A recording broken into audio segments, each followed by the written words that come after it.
When Ryan's when it's time to begin, it's on the Rewind to Raw with John Pollock and Wai Ting. The 18 that makes sense of these things we see in the ring every week on TV. It's Rewind to Raw for Monday night. Download it Tuesday morning from the Post Wrestling site. It's Rewind to Raw for Monday night on USA Now on the John and Wai Take the Mic. Hello, everybody. Welcome to Rewind to Raw. I'm John Pollock along with Wai Ting. Hello, Wai. How you doing, John? What's up? I'm doing okay. You seem distracted. No, I lost your audio, but now I can hear you. Okay, that would be distracting. It's definitely on my end. 1 second here. Okay. Maybe we should all right. Well, how are you? I'm doing okay. I'm doing all right. Yeah, not bad. How are you? I'm doing okay. Okay. All right. I'm doing okay. Care to talk about it? We're going to. All right. Cool. Okay. I don't know what we're going to talk about, but we will talk about what we watched. 180 minutes of must-see television. Every Monday. Yeah. That's good. A deathbed episode, as I like to call these ones. Deathbed. Okay. Yeah. Why? Because I'll be thinking on my deathbed of hours I wasted in my life, and these will be episodes I'll think of instantly. Two people on crutches arguing about the state of their knees and wondering what the point of this is. Well, that'll be quite the entertaining deathbed, I suppose. Just running through all the episodes of Raw.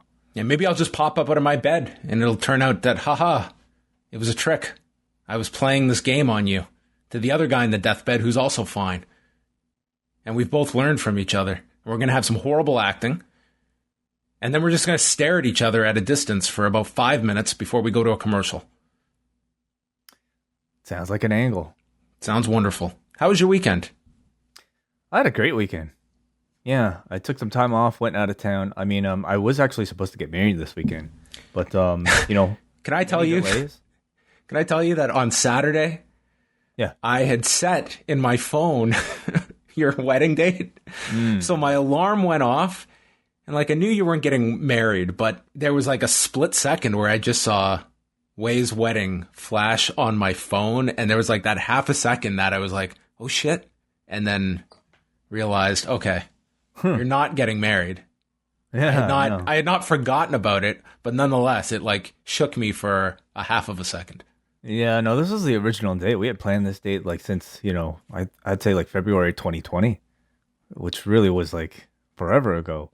But by the time... Wait a minute, you were going to miss this Raw? You were going to take this night off of Raw? The big July 5th, 2021 edition? Oh, no, it was to be the weekend prior. It was supposed to be Saturday. You were going to, come back and do the show on Monday after your wedding? Probably. Well, no, actually, no. I was probably going to take this week off. You're right. Yeah, I was supposed to probably take this off. Okay, whatever. Anyway, so it didn't happen, obviously, everybody. So delay. And then my fiance, her time off doesn't really come too easily. She has to book her time off months and months in advance. So we just decided to at least go away for the weekend and went to a little cottage up in Aurelia and just had a really great time. That's good. What did you Did you kind of just stay there? Did you venture into the city? Yeah, a little bit. Yeah, I mean the city's not so big. It's just kind of a quaint little downtown area with some really nice restaurants. But mostly it was nature. So and it was beautiful weather this weekend. It was super hot today.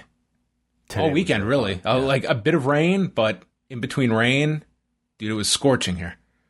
Oh yeah. I know. Stay hydrated. Or you stay in the basement. You could do that too. Basement, hydration, all good. Well, I'm glad you had a great weekend. Yeah, did you? I had a nice weekend. Did not leave the city, but I had a very good weekend. What'd you get up to? Just out and about in the city, just being outdoors. Went to the park. Went to a water park. That was fun. Nice. Like a splash pad? Yes, went to a splash pad, yes. All right. Those are popular. They're very popular. There's quite a lot of them in the city. Yeah. They're going to different ones. They're like the where the kids hang out these days. I mean, it's not schools, it's the splash pads. The splash pad is where it's at in 2021. So that was fun. And I'm planning that, all things considered, I'm going to hang out with my friends on Friday night. This is the first Friday night event I have planned in a year and a half. I've not seen these friends. I want to say I saw them once last summer, and that was it. Wow. Cool. What are you guys doing? We're just going to meet up, go to a patio somewhere. So that's the plan for Friday, because I don't have to watch SmackDown on Friday. So that's right. Yes, that's right. It's a UFC week, so that means it's me and Kate on Rewind to SmackDown. Well, enjoy yourself. I will. Do you know how much stuff is going on this weekend? It feels like we are getting back to a crazy weekend of just all this stuff that is going on. Are you going to watch the UFC card? Do you think you'll at least watch the Conor fight? Maybe the Conor fight. Yeah. Mm-hmm. UFC is this weekend. MLW has their first show back that John Cena is going to in Philadelphia. Yeah. New Japan, 2 shows. All Japan, Noah, Ring of Honor pay-per-view. This is the new normal way. Every weekend's going to be insane. Got to make up for lost time. Yeah. Well, let's chat a bit about what is coming up this week. Beginning with Tuesday, we've got the Ask Away mailbag show, and questions can still be submitted if you're listening to this. So, well, by Tuesday afternoon, that's probably the cutoff, but you can submit your questions at forum.postwrestling.com. We will be going through the mailbag, which has grown over the past couple of days, so all of your questions will be answered for Cafe members. Yeah. Any questions you guys want to ask? I mean, if it's appropriate. If it's inappropriate, we're ignoring that shit. Also, if it's stupid, I'm going to skip it. Sure. Okay. Yeah. So that's coming up on Tuesday. Then we've also got up next on Tuesday night after the Great American Bash. No better way to recap the Great American Bash than by 2 great Canadians who are going to be talking about Tuesday night's big NXT show. Oh, of course. Yeah. I mean, I would say, they're international, those two, the BDE. Just like the main event with Adam Cole and Kyle O'Reilly. I mean, not really an all-American main event, so why not? Mm-hmm. A little bit of Canadian by birth and Canadian by adoption in one Davey Portman. Works for me. Wednesday will be live. Rewind to Dynamite coming your way. Thursday, we've got the British Wrestling Experience with Martin and Benno, and MCU later, as they will be diving into episode 5.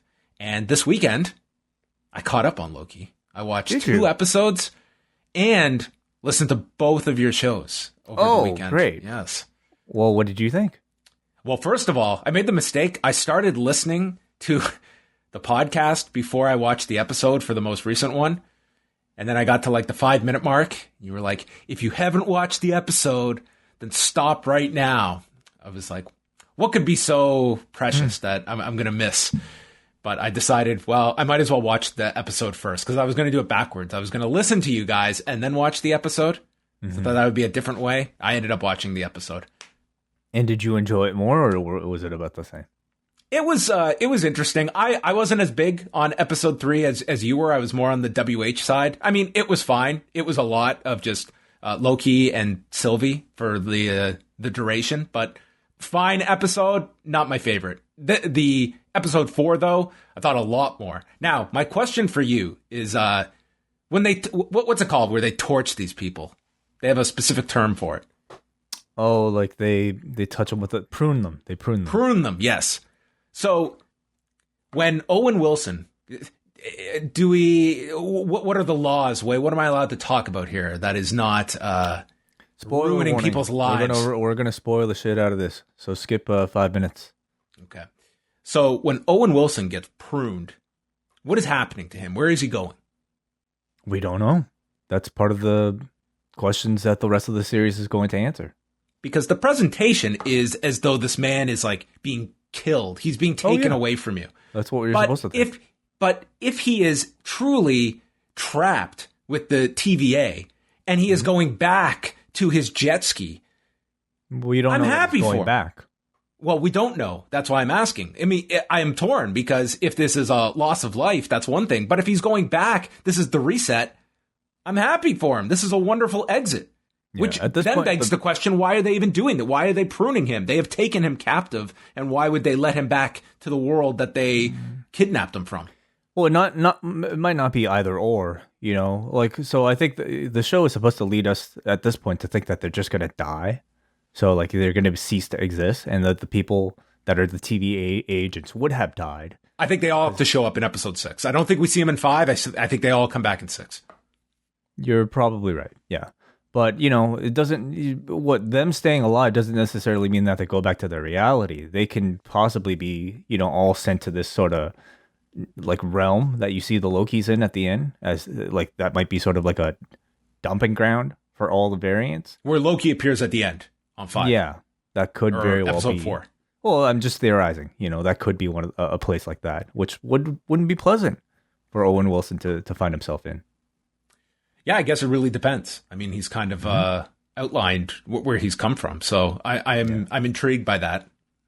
Yeah. Well, good. I'm glad you're caught up. I will be joined, me and WH, with Shay McDonough this Thursday, talking about MCU later, talking about Loki, maybe a little bit about Black Widow as it's coming up on Friday, and also there's like a Simpsons special that they're going to release, probably like later tonight actually on Disney Plus. Yeah, it's a Simpsons special that's based on Loki in the MCU, so we'll probably watch and talk about that. It's like probably 10 minutes long or something. Oh, that sounds really weird. Well, I mean, the mouse owns everything right now, so. Okay, well, that's that way. That's coming up on Thursday. But great shows, by the way. Thank you. I enjoyed them. Rich Fan was on the last one. He was fantastic. Rich is great. Yeah. WH was in fine form.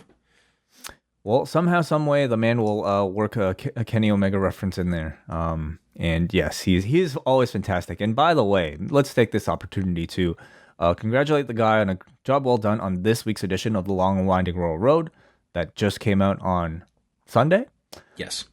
And in addition to the release of the show, also comes the release of the very first merchandise from The Long and Winding Royal Road. This is a brand new t-shirt that WH commissioned an artist. I don't have the artist's name with me right now. Do you, John? I think it's Sean McKenzie. Sean McKenzie to create a beautiful rendition of the popular 4 Pillars of Heaven that are most often associated with that era of professional wrestling. And, you know, in addition to that, he wanted to do a bit of a layout in tribute to The Long and Winding Road, a popular song by the Beatles. So if you go to store.postwrestling.com, you can find this shirt in black and in white. It's a wonderful concept and a wonderful design flying off the shelves this weekend at the store.postwrestling.com. This is a really good design. I'm not going to lie. I don't make a penny off of these shirts, okay, everybody? This is a really good design. I like this one a lot. Yeah, I totally, I mean, I helped him with the layout, so I'm a little bit biased, but, it's all his idea, so I thought it was really well done.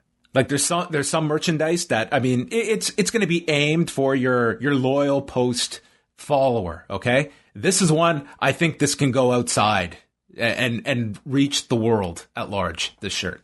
Yeah, I agree. I do. All right.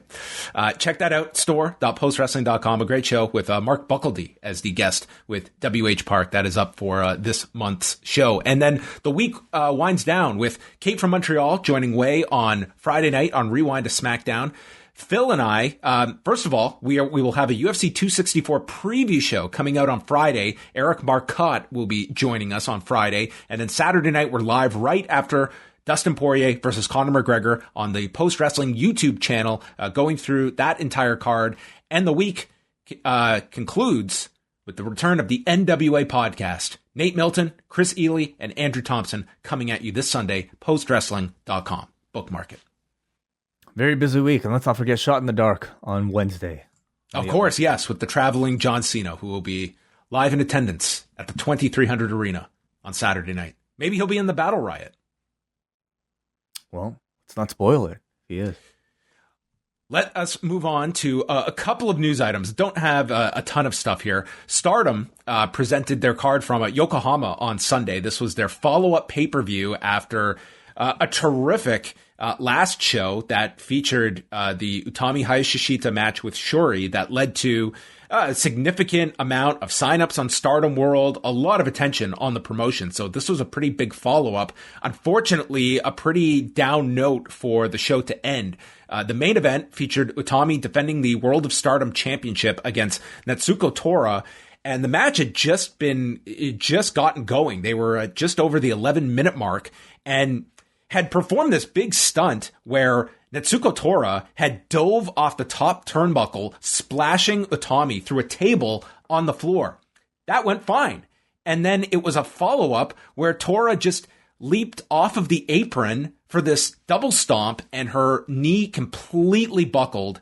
She went down and she was in incredible pain. It was very evident. This was extreme pain that she was in. And much like we talked about last week with the handling of Mercedes Martinez with Xia Li, they immediately called for the end of the match. There was no screwing around or what do we do? It was, hey, this is over. This is done with. And you could see like the concern on Utami's face. Like she was nearly in tears by the end of this, seeing how much pain, like Tora at times, like she was just screaming. Stardom has since put out an update that she has torn her ACL, which typical timeline is 6 to 9 months for a complete tear. So obviously we wish her as speedy a recovery as possible, but was an unfortunate ending to this main event that kind of left the show to me on like a sour note, even though there was some very good wrestling on the undercard before it. Really sad news, to hear, to see, but, for a promotion that's coming off of such a hype show and to have this happen. I mean, I don't think any of the fans will hold it against them. This is a freak accident, that could have happened at any time. Unfortunately, it happened in the main event. So we wish her the best in her recovery.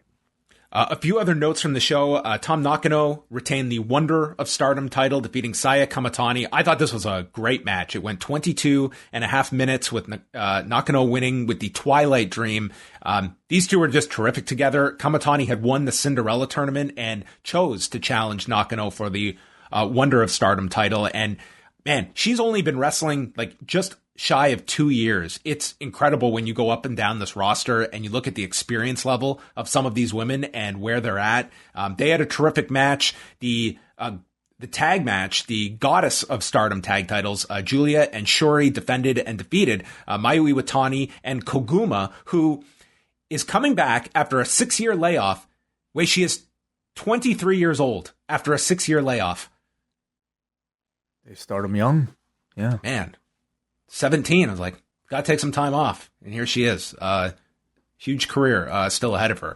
And then Mina Shirakawa became the Future of Stardom champion, defeating Unagi Sayaka. All of the wrestling, it was very good. It opened with this really fun gauntlet match that gave you this Lady C. She's been wrestling since November. And it's like you're watching her. It's like, Jesus, she's been wrestling for just under 8 months, and you're seeing just the progression. It's incredible training. The fundamentals of so many of these women are just so light years ahead of where you would expect someone of 6 to 8 months of experience to be at. So I thought it was a pretty enjoyable show overall, not at the level of the last card.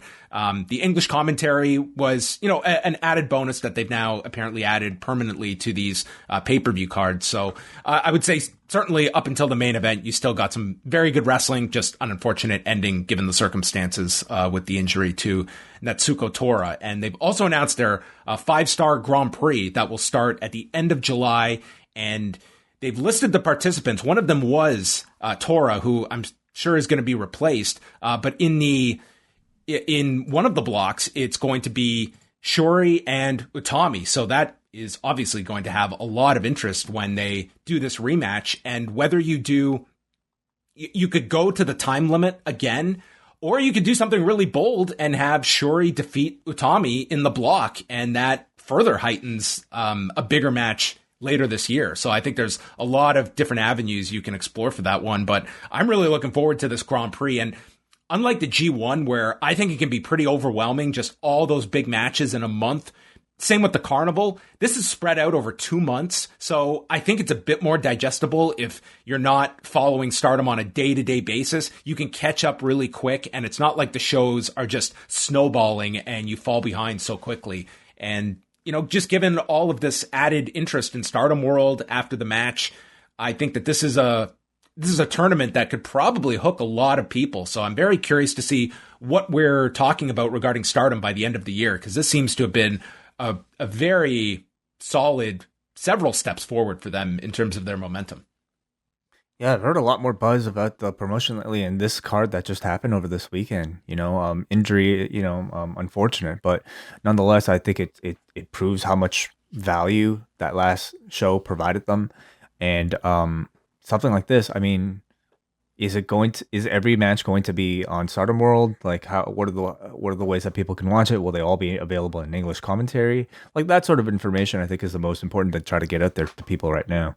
Yeah, in previous years, it's always been up on Stardom World, but it seems like the strategy now is for the big shows, they go up and they're offered as pay-per-views, and then you have several days that you can watch it. But these are not inexpensive. These pay-per-views, are upwards of close to $40. And then they appear on Stardom World after the fact. So I don't know what the format will be for the Grand Prix. I would think for something like this, I think it works better as Stardom World content, and I would hope that they can have the infrastructure to have English commentary throughout the tournament. Because once you've introduced it, I do think you have to keep that level of consistency. And like we've seen the success New Japan has had with G1s, that, this tournament where it's a 2-month investment, I think like it's a big jumping on point for people. And Stardom to me has never had as much buzz as now. So I would be putting all my resources into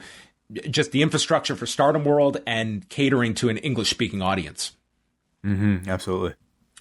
So another female performer who has been hit with several torn ACLs, Tegan Nox, apparently worked a dark match tonight prior to Raw. This coming from PWInsider.com, working a dark match against Toni Storm, while Karrion Kross apparently is going to be on main event again this week, taking on Drew Gulak. But for Tegan Nox, man, this is the third torn ACL she has come back from. That is remarkable.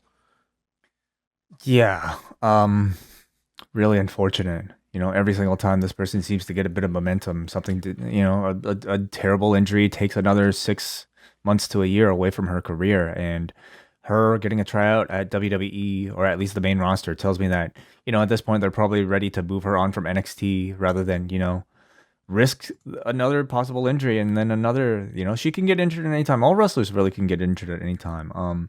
But, for somebody like her, I imagine now is really more than enough time for her to spend in that system. And they think that she has the skills and the appeal ready enough to make a main roster debut, perhaps. Last thing I just wanted to touch upon was the Ring of Honor episode from this past weekend, which you were out of town, Wai, so I guess you did not get a chance to see the fight on the farm. Have not, no. So this is a really enjoyable episode of Ring of Honor. You could not have had two more distinct matches on this 1-hour television program. The first half of the show was Jonathan Gresham retaining the Pure Championship against Fred Yehi. The story is these two coming out of the same WWA 4 school out of Atlanta. So you kind of had this kind of mentor role that Gresham has played for Fred Yehi, and the fact that these two have known each other for well over a decade. And so you had this backstory of the two, and Gresham as kind of the pure champion. He's now exuding a lot of cockiness in the matches, and he does it very well.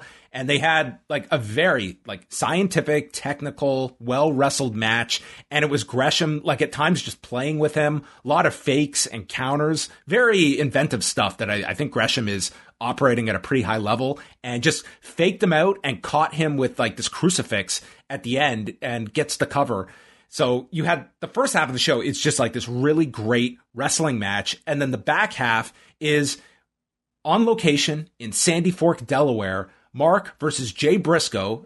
They have been at odds for a while now. So Papa Briscoe stepped in and said that you two have to get this out of your system. And they aired this wonderful video package featuring all these home videos of these two beating the hell out of each other as children on their farm, including Mark Briscoe diving off of a roof and putting Jay through a table, which I think would put Mick Foley to shame. And then they recreated this spot in the match, but I mean, I would not call this a cinematic match. It was just a hardcore match on location. There was nothing, there was no silliness to it. It was just a fight.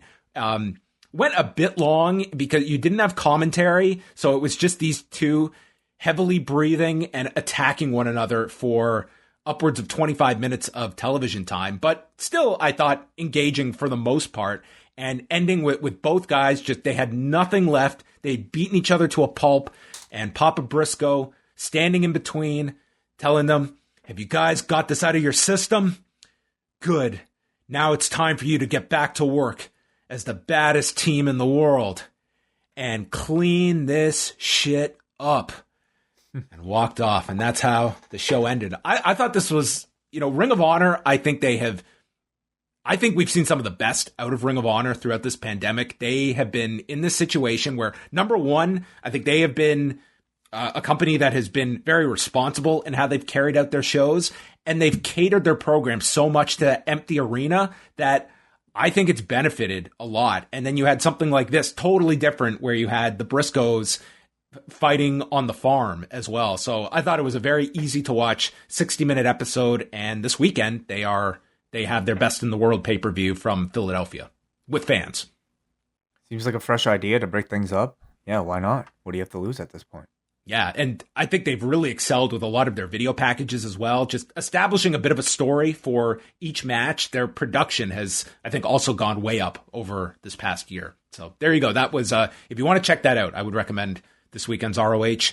We've got the Great American Bash on Tuesday night, and then Road Rager in Miami on Wednesday night, which looks like it's going to have over 3,200 people or so. And they have added a street fight stipulation for the Young Bucks against Eddie Kingston and Penta.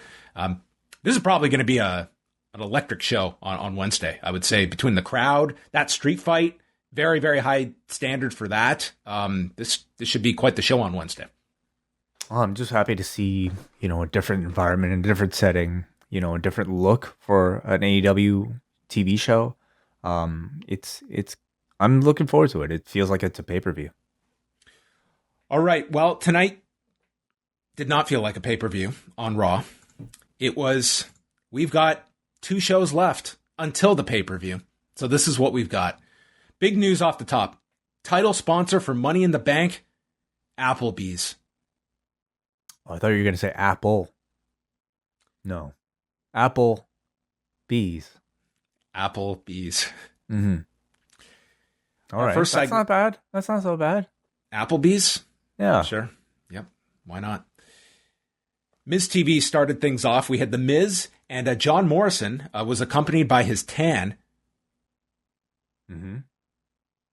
This guy looked, I don't know. I think he's just like living on a beach, maybe. Probably. He's in Florida. So we had all of the participants for the men's Money in the Bank on the Raw side come out, starting with Drew McIntyre, who said, I guess we have to talk about the Alamo, and proceeded to tell us that he was a distant relative of Davy Crockett, and he would rather die than lose in Texas. I might rather die than hear any more of Storytime Drew McIntyre. I am done with Storytime Drew. Yeah, history teacher Drew. I mean, it's every promo that he is in. Dude, we got 2 of them tonight. We got 2. I think he might have lost, like a stipulation dark match where the loser has to try to incorporate something out of a textbook for every single one of his promos for 2 months. Because that's what it feels like this Drew McIntyre has been doing for some reason. And I would understand if they were trying something like this with like a Chad Gable or like, I don't know, like a Drew Gulak. But Drew McIntyre, your A1 top babyface on the show, to give him this sort of like careless, fuck around type of gimmick is insane to me. I have no doubt he's only doing this to like make somebody back there laugh. Or maybe it's some sort of weird test, some sort of weird like a fraternity initiation thing like that he has to do on the down low. But it's weird, and it's really... The thing is, like, he's got a story and plenty of material. You are shut out of the Raw title picture. This briefcase is your salvation. And then he snuck in the line here that he is going to win the briefcase and then cash in on any brand of his choosing. Well, no, not any brand of your choosing. You have one option, two at best if you're choosing NXT. We have established you cannot cash it in on Bobby Lashley. Right. Yes, we have. Ricochet is out next. He is called reckless and irresponsible by Miz for his springboard crossbody last week, which I do like the fact that they brought this up and they did replay that spot quite a lot tonight so that it wasn't just a cool spot and immediately forgotten. They did replay it several times. And then Ricochet spelled out his name. R to the I, to the C, to the O, to the C. What was this? I don't know. Are they hoping that the crowd's going to really take to this and they're all going to chant along the spelling of his name when they're back? I don't know. I don't think that's going to happen. And I would say maybe it's their attempt to make him sound cool and hip. I just feel like, unfortunately, the guy that they're trying to make sound cool and hip comes across way dorkier than the guy who's supposed to be the dork in John Morrison. At least with Morrison, that it's intentional. And in fact, I think Morrison is doing a great job. I really like the Johnny Drip Drip stuff and, working in water references into every single line that he has. He called who? Like Drew a splash hole. And most of you listening to that aren't going to probably appreciate it. But I think he's funny. Whereas Ricochet trying to do this stuff, I mean, it's really... maybe he should come up with water lines or something. Maybe he could be the sand guy. Well, he's treading water as we speak, so that might be his metaphor. Riddle came out on a scooter. His right foot is all wrapped up from the kick last week to the steps. Still leaps over the ropes and lands on his feet. And then climbs the ladder. And he's dedicating his performance to Randy Orton, wherever you are. Drew notes that Riddle has been a good friend to Orton, and Miz warns him not to enable Riddle's stupidity. AJ and Omos are out. AJ's upset. He's not in the match. He wasn't pinned in the triple threat. And then Omos tips the ladder. Riddle hurts his foot. AJ attacks it. Everyone fights, and Ricochet breaks a dripstick. We also got physicality here where Drew clotheslined Omos to the floor. Yes, right. Yeah, I thought it was an all right WWE opening show segment. Laid out all the participants of this Money in the Bank so far and set up this AJ match that they were going to do later. Overall, I feel like Ricochet does come across elevated from the usual because he's at least in the mix with these main eventers. He is portrayed as, competitive and serious. He's more than just a guy right now who's, in the 205 Live division or the 24/7 division. Yeah, this was like taking attendance at the beginning of Raw. All your main players. Ricochet and John Morrison had a rematch. They started off much slower paced than last week and kind of built things up. Ricochet did this flip over the Miz's wheelchair. So I do like that they are trying to incorporate the Miz's wheelchair into all of their spots each week. But he gets caught by Morrison flipping off the wheelchair and dropped on the barricade. Inside the ring, Morrison hits a standing Spanish fly. Ricochet then drops him with a tornado DDT, and Miz squirts him with the dripstick. Ricochet then leaps over the top rope, taking Miz off the apron. They crash to the floor. Morrison gets into the ring, and Miz, through his wheelchair, is able to create a barrier that Ricochet cannot get around and gets counted out in 13 minutes and 11 seconds. Last week, I defended the non-finish, that it was just so spectacular. How could you possibly complain about it?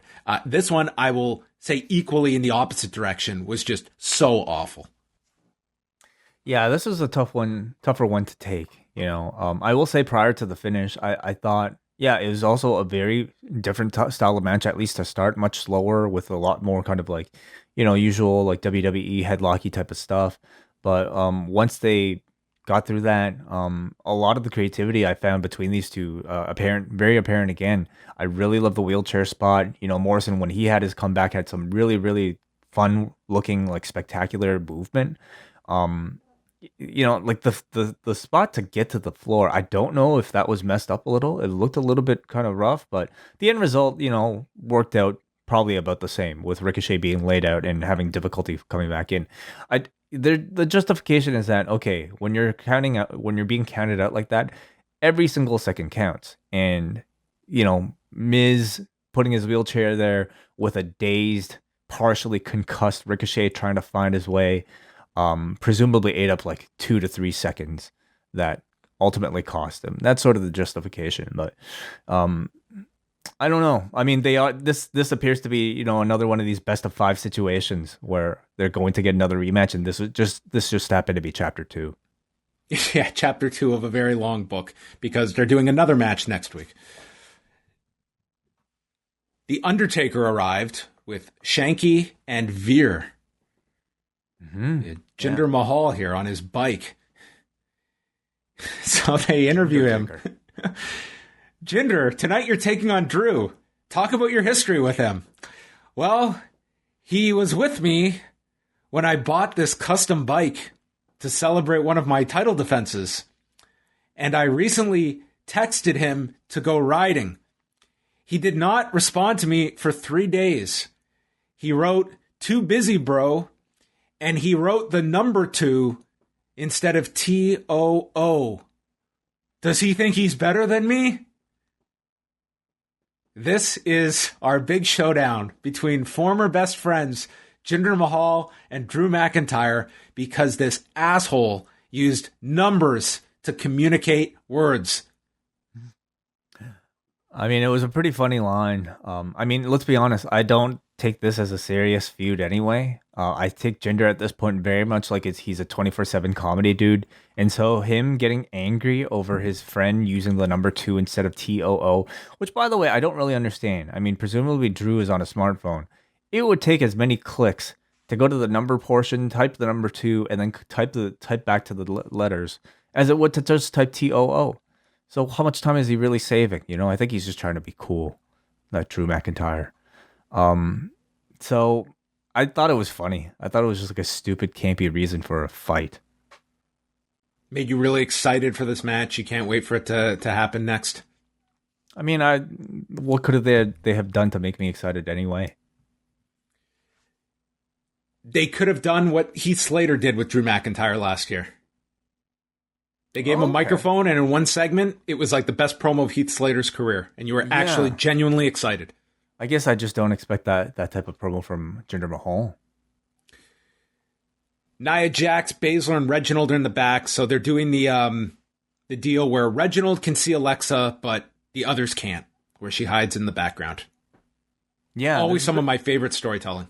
There's been a lot less Alexa lately over the past couple weeks. The extent definitely of a more powers. Muted. I mean, she had a presence on this show, but a minor one.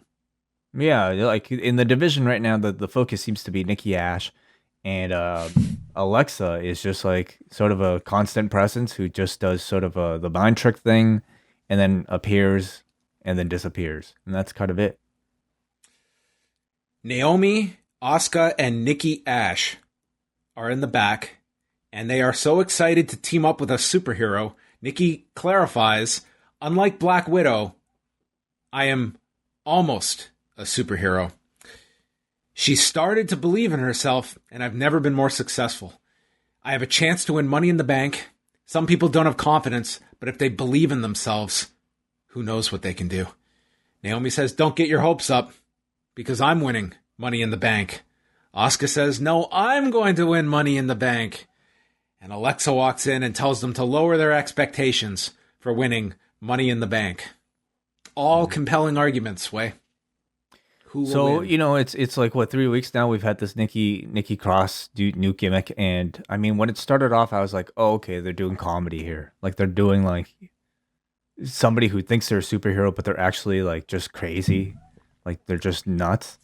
And I hear more and more of these Nikki Ash promos, and I do not sense one bit of, I think, parody or sarcasm or maybe even self-awareness of how she might actually be coming across, because I think she is actually trying to do a gimmick where she thinks she's being an inspiration. she like this is supposed to be a serious character where she's supposed to inspire others by believing in yourself. And yeah, you know what? Maybe it's not for me. Maybe like, some 6-year-old out there is watching this and really inspired by this. But it's a serious character. I don't sense any sort of I don't know, maybe laughable comedic elements attached to it at all, other than the way it looks. Well, the 8-woman tag was Nia, Shayna, Eva Marie, and Doudrop against Asuka, Naomi, Alexa Bliss, and Nikki Ash. So Eva was the main focus of this. She would tag in, then quickly tag out. They put all of the attention on her. Reginald was nearly hypnotized, but Baszler stopped Alexa and drilled her into the barricade. So Baszler is in. Her and Asuka traded some submissions, and then they double-teamed Drew. They were double-teaming Naomi and Asuka, double-team Baszler, and Doudrop was like super late getting in there to make the save. She's taken out with a code breaker, and then Nikki hits a high cross off the apron. She goes for La Magistral Cradle onto Shayna, but she's not the legal woman. Nia is. She ends up hitting her with the Samoan drop, and Jimmy Smith announces cover by Nikki Jax. Sorry, you cut out briefly. What did you say? I said that Nia hit Nikki with the Samoan drop, and Jimmy Smith announced cover by Nikki Jax, which I think we can all understand. Slip-ups happen, but I doubt this will have an uproar to it. And Nikki was pinned in 11 minutes and 57 seconds, so she did not believe enough in herself. No, well, she's almost a superhero, so she can't beat everybody, right? She has to fail, and I suppose this was that failure. All right. Yeah, match was fine. It's a really ridiculous division right now when you look at the cast of characters, but I will say at least there's a bit of freshness attached to the women's division lately with this, Doudrop stuff and with the Nikki stuff. Eva announced herself as the winner, so the others were pissed at her. So I read this as like all of this was the focus is Eva over everybody. Yeah, I mean, this week, sure. I mean, but I think Nikki Ash is a big part of the thing, too. Were you surprised she took the cover in this whole thing? A little, but I mean, not so much. Again, I suppose she's almost a superhero, and this was the way to prove the almost. Lashley and MVP are asked, why did you change... No. Lashley and MVP were asked, why did you change tonight's match to a tag match? MVP explained that Woods doesn't deserve to be in the ring with Lashley, which is not how a tag match would necessarily eliminate his presence. He will be in the ring with Bobby Lashley, even with this change. So Lashley cuts a promo on Kofi Kingston, and he's going to send the New Day on a permanent vacation. Not a soft bone is in my body. Yeah, good serious promo from Lashley. Mustafa Ali versus Mansoor. So Ali faked a leg injury. He was caught in the rope, so Mansoor decided to be the good Samaritan and help him, got him out, and then got rolled up by Ali, who tricked him and pinned him in 252, telling him the high road will only get you so far. So Mansoor had to learn a tough lesson here. Don't ever help somebody. It'll only backfire. Showing him the dark side. It's a very kind of basic story right now of like good and evil. And Mansoor's character, I can't really say, I can't say either of their characters have too much unpredictable depth to attach to them. But I really do enjoy watching Mansoor. I liked his intensity a lot here in this match. I think, he is somebody who, we'll see is able to make the most out of what they're given. Same with Ali too. This is at least an improvement for him over what he's been doing before, which was... Retribution. Nothing. He was doing nothing before Way, so I guess this is a net gain. Well, even after Retribution, he was doing... What was he doing? He was in the back. He wasn't even on TV. No, he was trying to, I guess it was Mansoor. Yeah, he was just hanging out with Mansoor. Mansoor's attention, So at least these two are getting some airtime. They're getting a chance to do some backstage segments, and they're getting a chance to wrestle. So overall, it's an improvement for them. And for Mansoor, it's everybody's kind of real chance to see what he's capable of. He's somebody who I just think to me, he'll work in the WWE system if they give him the chance. If Vince doesn't give up on him, whether it be due to like him being too thin or whatever, like he's the type who I sense as long as they give him the ball, he will be able to run with it. You are being extremely glass half full on this episode of Raw, but I do feel these follow-up segments are going to break you. Sarah Schreiber. I'm not being extremely glass half full. Like how am I doing that? I was so out of this show. I'm not into any of these stories. I'm not into them either, but I'm not necessarily into them either, but I could justify, why they're happening. I don't think I can even do that. But maybe what I needed was a story, because I needed an hour 2 story. Drew McIntyre's with Sarah Schreiber, and he's got his sword, his family heirloom. And yes, Way, it has an origin story behind it. It was made from the tooth of the Loch Ness Monster, Nessie.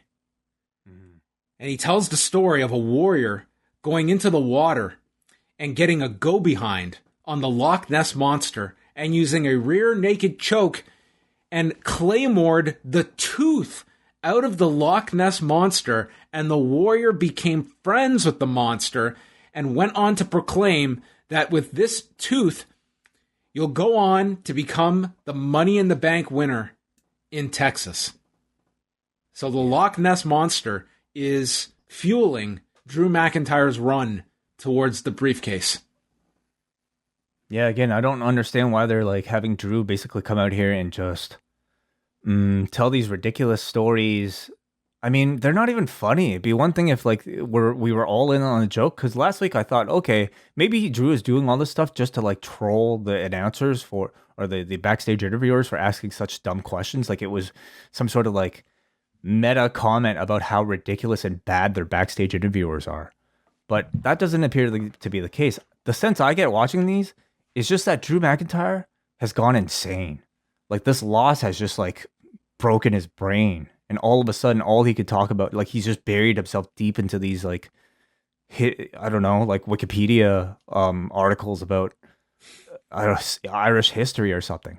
Like there's something wrong with Drew McIntyre. Yet I don't exactly think that that's what they're trying to do. So I really don't understand. And you can even tell Drew at the end of this segment here, he kind of breaks and kind of laughs at himself for like the ridiculous shit he's just had to say. So I don't exactly know if like, again, he's being dared to say this and he's just doing this to like make Vince laugh or something. What do you mean dared to say this? He's being this is promo. What I mean is like, yeah, like somebody's writing this for him knowing that this is terrible material and let's see what this guy can do with it. Something like that's crazy, right? Like what billion-dollar company would do that to their lead character? This one. So that can't be it, right? But it comes across that insane. So, I mean, I don't know. Somebody must get a kick out of it. Someone. So Drew McIntyre and Jinder Mahal, the big showdown. They're having a match. Mahal's in control until a Glasgow kiss is hit. And he hits a pair of belly-to-bellies and does a kip-up and does the air guitar, signaling nicer days as 3MB. And Mahal tries for the Colossus. It's stopped. He hits the Future Shock. And then as Drew is going for the countdown, Veer and Shanky attack him for the DQ in 10:15. Mahal super kicks Drew, rams him into the post, and hits the Colossus. But that wasn't enough. Jinder went too far. He takes the man's sword and said, "You took away my opportunity. I take away your family heirloom. I take your precious sword." Yeah.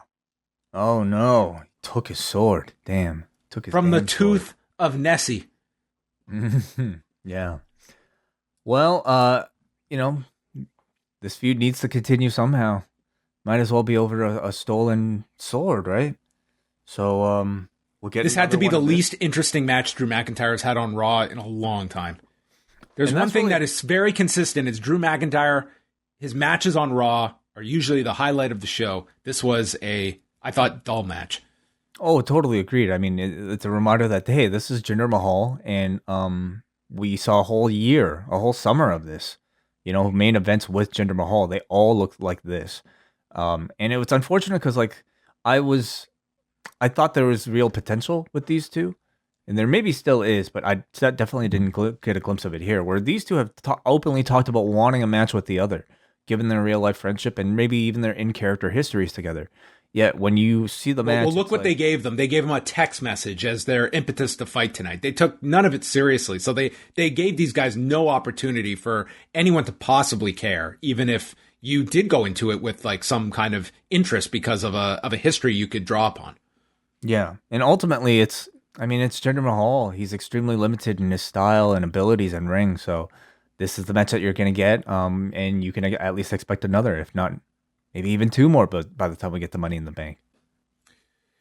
Kevin Patrick interviewed The New Day. Kofi's going to drop truth bombs on Lashley and MVP. They know MVP wasn't medically cleared last week. Now all of a sudden he is. Woods absolutely sold zero effects of the Hell in a Cell. He's like, I'm totally fine to go. Kingston said he's going to have an advantage at Money in the Bank because of the fans. And like Kevin Garnett said, he proved anything is possible when he was champion, and he's going to take over all of Lashley's championship responsibilities, and he can go on an extended vacation. Can send Bobby Lashley to Aurelia. Yeah, why not? Sure. Yeah. This is a good promo from Kofi. Yeah, it's a very positive, high energy promo from Kofi. It's entertaining. Yeah. The return of T-Bar and Mace to Raw versus Grand Metalik and Lince Dorado. So T-Bar catches Dorado and spins around and just tosses this dude to the floor. Mace is on the floor and goes up and apparently indicates he is not a fan of Byron Saxton, as the announcers suggest maybe Mace has some commentary lessons for you. Oh. I doubt it. They go for their double choke slam, but Dorado is saved by Metalik. And then we have Metalik do his step-up somersault dive to T-Bar on the floor. Onto Mace on the floor. Mace doesn't catch him at all. He just crashes to the floor. And then Lince uses a Rana to hook the leg of T-Bar in 332 and gets the win. A pretty big win for Lucha House Party, who are usually on the losing end of every single match that they're in on Raw. But they gave him a big win here over two big guys. And I imagine you'll probably see this a few more times in the weeks ahead. So, By match 18, I think these guys will really have something down here. This was great. I enjoy Metalik and Dorado. And you're probably right. They'll be here with T-Bar and Mace forever, who unfortunately are going to be having these characters forever. I was not too impressed with Mace in this match. Yeah, Mace is, he's extremely limited. But, I mean, you see this, and to me, it was a reminder at how much of a waste Dijak is right now in this role. Remember when these guys came out in Retribution with their masks and were like, okay, at least they're wearing masks so they can protect their real identities if they want to rebrand them. The masks have been off for months now on these two, and they're still named T-Bar and they're still named Mace. And unfortunately for somebody like Dijak, I mean, I feel like he's going to be stuck with this for a little bit. So it's really hard to take T-Bar seriously, no matter how good he is. Damian Priest had virtually no role on this show. He just went up to Riddle, and Riddle told a story about once diving off a roof and breaking his foot in the summer. And then the next summer, he did the same thing, but landed in the deep end of the pool, proving he was not scared to be an idiot after jumping off his roof one time. Okay, gotcha. Yeah. So if you ever jump off a roof and break a bone, you should retry it a year later. Very message here. Probably won't even try it once in my lifetime.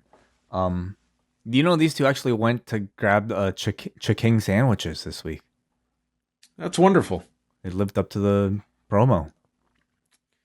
Well, Damian Priest just, I don't know what his role is at the moment. He's kind of he's a body. Where's Randy? I don't know. Gone again this week. No explanation. Interesting. Okay. Weird. AJ Styles versus Riddle. So this was all built around Riddle's injured foot that AJ just attacked throughout the match. At least for this one, Riddle did sell the foot, but of course, he still has to do his WWE superstar entrance where he leaps over the top rope. You've still got to do your pose no matter what. But he did sell it. There's some physics attached to it, I'm sure. He puts more weight on one foot than the other. Like if Hunter had a punctured lung, he'd still have to spit the water up into the air. Yeah, you have to. So Styles is attacking him. Omos delivers a cheap shot from the floor, knocking out the ankle. AJ's using an ankle lock. Riddle gets out of that. Then Riddle hops to the top turnbuckle and goes for a moonsault, lands on his feet, and then lifts up AJ, can't finish the hold. AJ hits his burning hammer variation. And then Ivar and Eric pop up from behind the guardrail, distracting Omos and AJ, and you wouldn't believe it, a roll-up finish. Riddle pins him in 13 minutes, so Riddle and the Vikings celebrate. Yes, nothing like a good, hard-fought distraction victory. I know you two. You're wrestlers here. You work in the same building as I do. Yeah, I guess just a way to get to the next week's set of matches and to break AJ and Omos off into this tag program, right? But good match until, I would say a pretty uncreative and easy finish here. But I actually thought Riddle's selling was pretty good, and overall I thought the match was entertaining. The match had a focus with the injury, so it wasn't just send these two out for their endless number of matches, no matter how good they've been. At least this one had some focus to it. Oh my God. And then this segment. Charlotte Flair is in the ring with a crutch. She is here for a medical update after Rhea Ripley chop blocked her last week. Charlotte explains that several NBA players are injured and it's ruining the playoffs. But even worse, Charlotte might miss Money in the Bank. And Rhea Ripley is learning well. She knows she can't beat me, and she did exactly what I would do, except no one is better than Charlotte Flair. Mm-hmm. I don't know what any of this means. So Rhea Ripley's music plays, and out comes Rhea Ripley, who was not threatening any Academy Award nominees with her performance, as she came out on her own crutch, pretending to have a bad knee. I guess this was so awful that you were supposed to be in on the joke that she's faking this. So Ripley is in the ring. This is god-awfully long. She says she did exactly what Flair would do, and I'm doing what you're doing now. I can see through you. You're being a drama queen. And then in our next dramatic sequence of spy versus spy, both women dropped their crutches. Their knees are fine. And they proceeded to have a crutch battle. Flair ends up escaping from the ring and holds up her fingers to indicate how close Rhea was to getting her, and just holds her fingers there for everybody to understand this reference of what we were trying to accomplish, and stared at her from the stage.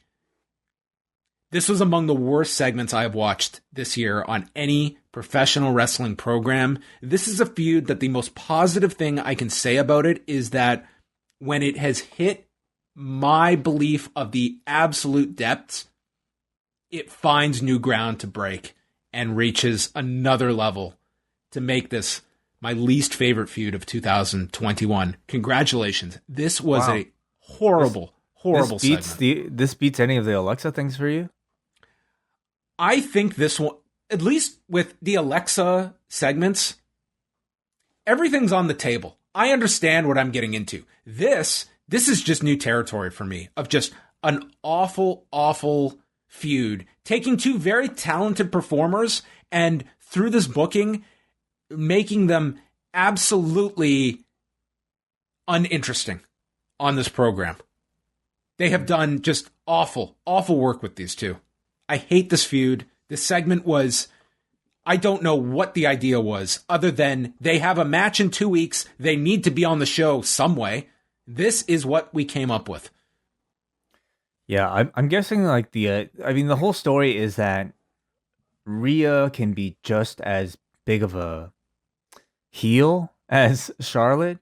You know, like it's almost like, what is it? She's trying to be the bully to teach the bully the lesson. I guess I just don't know.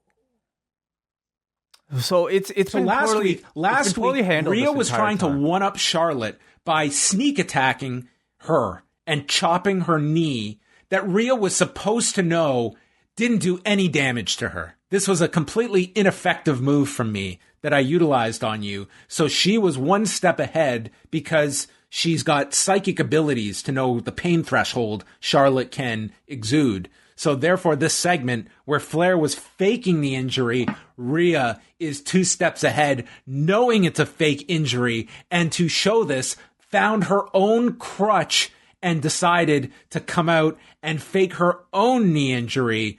And Charlotte was to believe this was a real knee injury, which then places the acting of Rhea Ripley into the equation, which was god-awful. Yeah, exactly. Yeah. So Rhea Ripley is Super simple story to digest. supposed to be outsmarting Charlotte.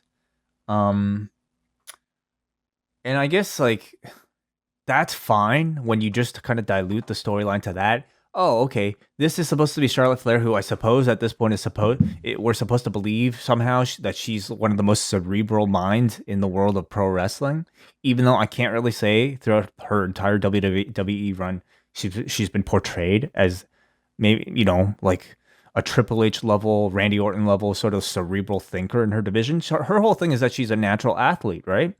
You know, and yet Rhea Ripley in this scenario as a babyface, the way that they want us to like her as a babyface, and yes, she is supposed to be a babyface, everybody, is that she can outthink the thinker.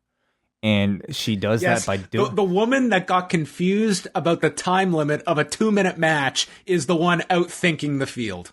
Yeah, that was terrible with the whole Nikki Cross stuff. And then like part of her outthinking the thinker is getting herself DQ'd by lifting a cover for the announce table. Like that was fucking awful. This was like, I at least think today fit that main story of like, oh, okay, she's outsmarting the bad guy. But by this point, it's way too late. You know, it's none of this is making Rhea Ripley likable at all. It's I would say not the story I think any of us would have gone with when you have Rhea Ripley and Charlotte and the story that they already have built up until this point from the year past. They're definitely wait a minute. I need to put this. Okay. So the story is that at Hell in a Cell, Rhea Ripley used the desk to get out of the match. That's what the announcers explained that night. Which is what she says Charlotte would have done. Okay. So in this scenario, if Rhea was to be aware that Flair is faking this injury, would the step not be to call her bluff and get out of the match? You don't get a title match. You're hurt. See, that would Charlotte, you are so smart. You have lost your title match. You are hurt. What's Charlotte's play there? Brilliant. Yeah, I don't know. What is Charlotte's play? Rhea is then she doesn't have to defend it, and she has outsmarted Charlotte Flair, who has somehow faked an injury to get out of her title match with Rhea Ripley at Money in the Bank. Yeah, she had set up at the beginning of this promo. This is the dumbest feud. It would make a lot more sense if Charlotte was the champion, wouldn't have to defend the belt. But yeah, she's just kind of screwing herself out. No, the challenger is trying to get out of the match. Yeah, I have no idea. There's no explanation there. I'm done. I'm only going to put so much thought into some of these stories. So, our come down was Elias and Cedric Alexander against Jackson Riker and R-Truth. Yes. Tozawa ran down with the 24/7 title. Truth tried to pin him. The Geeks are out. Truth leaves, so it's a handicap match now. So Elias takes off. He's called a coward, and Riker destroys Cedric Alexander, whose post-Hurt Business career is just thriving as he was pinned after a minute 4 with a spinning side slam. Yeah, that spinning, the adding an extra spin to that sidewalk slam to fancy it up. Dress it up for the modern age. An extra twirl in there. The extra spin was when they explained to Cedric Alexander that breaking up this unit is going to be good for your career. Well, I guess would you rather be Cedric or Shelton right now? Maybe Shelton. Okay. Well, I mean, yeah, probably neither of them a great position, but lame matches, pretty lame characters. I mean, all of this they're putting a lot of effort here for this Riker dude. And what was the point of the strap match? He won clean with the stipulation last week. Why are we continuing this? We're back to square one where Elias is avoiding Jackson Riker. We went through this. We had the conclusion. Well, the strap match was the start. That was the beginning of the feud. That was the beginning of the best of 10 between these two. The worst thing is you get into a feud with someone. You're stuck. It's quicksand. You've got to beat me 25 times before you can move on. To me that would have to rely on them actually believing in the concept of matches ending feuds. I think they just look at matches as ways to fill TV time so that they can make X amount of dollars for every episode. That's the best way to think about it. Next week, they announce a Falls Count Anywhere match between Ricochet and John Morrison, which next week will be the last Thunderdome show, which they are taping before Monday. So it will not be a live show next Monday. And part of me was thinking, man, this Falls Count Anywhere match, this would be awesome for fans. It's also your last time to have fun in the Thunderdome, that these two can probably just go nuts, use this thing, because hopefully we never have to use this thing again. So I guess that's maybe the thinking. Sheamus and Humberto Carrillo for the U.S. title. So I guess Sheamus is good to return. Eric versus Omos, which sounds, it's going to be taped, so maybe that's a good thing. And AJ Styles versus Ivar, which sets up the tag title match in 2 weeks in front of fans in Dallas, with Styles and Omos defending against the Viking Raiders. All right. Wow. 4 whole matches. Well, that's what happened when I don't know what day they're taping, but they've probably got this show figured out. So we've got stuff that we can announce. Right. And the final match of the night, Bobby Lashley and the returning MVP, who has not wrestled since February, taking on Kofi Kingston and Xavier Woods. Heat on Woods for a long time until Kingston gets the tag, flies across the ring. He goes for the boom drop, but does the ball and elbow mannerism before hitting it.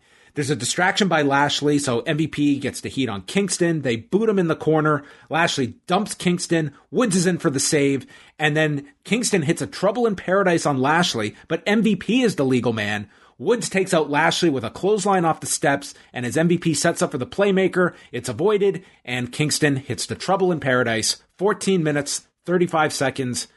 Babyface is over, and Kofi gets a win going into the pay-per-view. I was so confused because Kofi Kingston is your babyface challenging the heel champion, and they're giving Kofi a victory.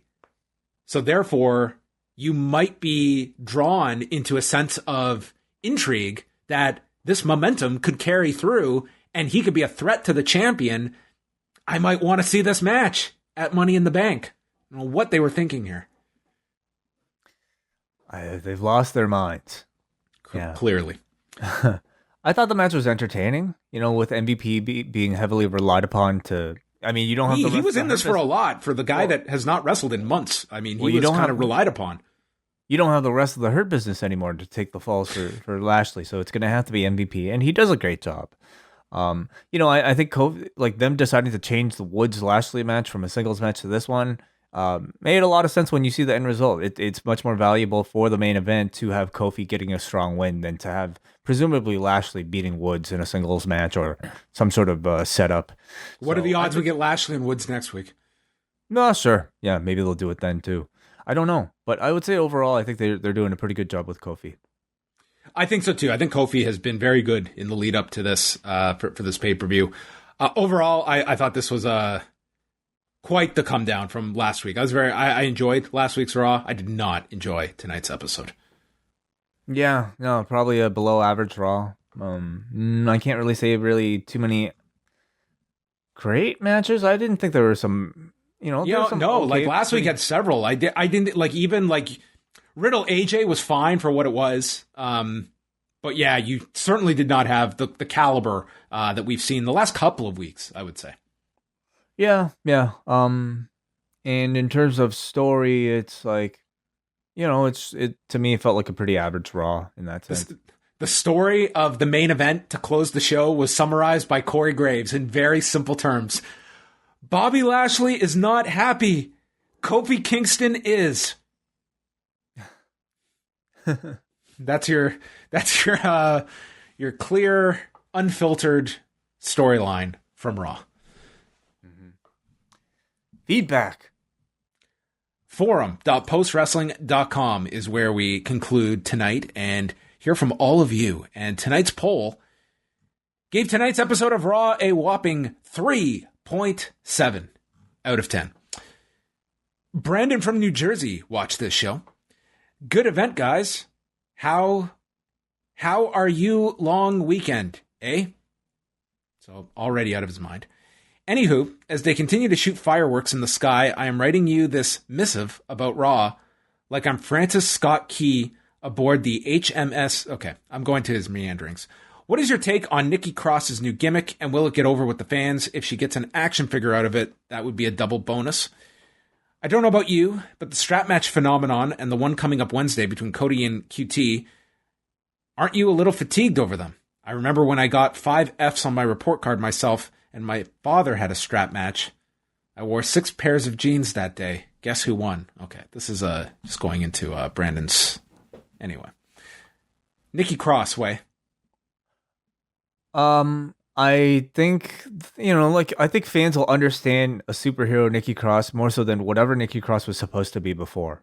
Like, she was kind of still sanity Nikki Cross, but without the insanity, I suppose, of the character. She just was like Alexa's best friend and then really nothing else. So at the very least, I think having her dress up as a superhero, calling herself as a superhero, will be more palatable and will allow herself to be cheered a bit more with the audience, the younger audience specifically. And she will probably definitely get an action figure. I would think so. Yeah. Everybody it's something for her. And they're clearly they're into it now, which, I mean, puzzling to just pin her immediately when the story was she is now having this successful run, but that's how things go. Do you feel any strap match fatigue? I mean, there was one last week and there's one on Wednesday. So no? One last week. No, when Elias and Jackson Riker was last week. But I mean, wasn't there one in AEW before that too? Am I thinking of something else? Am I already forgetting a prior strap match? I might be, but it's not coming to me. So no, I can't say if I can't even name it off the top of my head. All right. We got an MJ who says, when Alexa and Nikki Cross history, with Alexa and Nikki Cross's history, isn't this headed towards a spin-off series with superhero versus evil villain? Well, I don't think Alexa... No, seriously. Like, when do they dive into people's history? Tonight, diving into history meant, we bought a motorcycle together and he texted me. Like, dude, this is your expectations are way too high if you think that they're going to dive into this significant history that is longer than 3 weeks ago. Yeah. And thank you, Hansi. I was thinking about the cowbell match between Comoroto and Dustin. So I guess different from a strap match. But, Alexa is supposed to be a babyface. I mean, you know that because she's on the babyface side of things. And will it be a superhero villain type of scenario? I guess, yeah, they could. Yeah, it's like Alexa's screwing with the heels, and Nikki's like... So what's she going to do when she actually becomes a superhero? She's going to be Nikki Shh. Nikki Shh. Yes. Nikki Shh. Nikki-ish is a superhero. Nikki-ish. Okay. That's kind of cool. Sounds like you guys don't love the Raw use, but Bliss looks ready-made for some actual acting roles. Yeah, I'm going to disagree, personally, but yeah, maybe it's the material. Maybe you're right, MJ. MJ also says, do you think Drew is going to still be over in front of live crowds, or has his run near the top got exhausted? If he's out of the title scene, do you think that his other programs will be viewed as upper tier, as maybe some hoped, as his Thunderdome height? He feels closer to Kevin Owens than Roman, and I felt all last year that they were going to make him at Roman's level. I'm curious how that investment in Drew in front of not crowds ultimately plays out now that they will be back on the road soon. Will Drew McIntyre still be over? Well, they're certainly testing their limits with Drew by taking him down a great notch with these terrible backstage promos he's been doing every single week. He's not the champion. He has lost a feud with Bobby Lashley. So will crowds still be hot? I think crowds will still recognize him as a top star, maybe even the top star, but probably not as hot as they would be, had it been at the height of it. He's certainly slotted higher than Kevin Owens is slotted on SmackDown. And on Raw, they can't afford to phase down a Drew McIntyre. They can't. They've tried hard. Kofi is a stopgap. Kofi is not going to be your babyface that Raw is built around. Yeah, I would definitely agree with you. Yeah, at the same time, they're giving him these terrible, terrible promos that, to me, achieve nothing but cool him off. Yeah, but I don't think they look at it as designing these to be awful promos. I think they think, oh, this is great. This is great. Like, look at the material John Cena had to mangle his way through. I guess. Did John Cena have to cut promos this bad? Dude, John Cena had to... his delivery had to save a lot of awful, awful material. He had way worse than Drew's gotten. Okay. Yep. So we shall find out in a couple weeks. So there you go. The penultimate Raw in the Thunderdome. Penultimate. The countdown is on. So thank you, everyone, for tuning in to Rewind a Raw. On Tuesday, we're back. Ask Away, the mailbag show. Are you excited? Are you excited to open up the mailbag? Always excited for Ask Away. It's one of my favorite shows to do. I say one. That's because you don't have to do anything. You don't have to wake up early in the morning or stay up late tonight to do anything.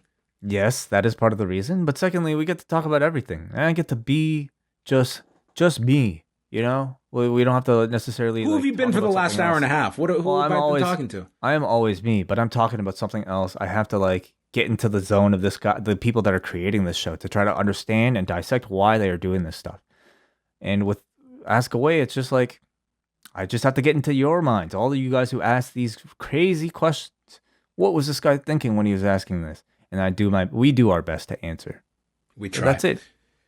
So if you want to go up on the forum, you can still submit questions up until Tuesday afternoon. And then we're live Wednesday night after Road Rager. So we will be here 10:15 Eastern for Double Ice Cap and Espresso members of the cafe. Whole schedule is up at postwrestling.com if you want to check that out.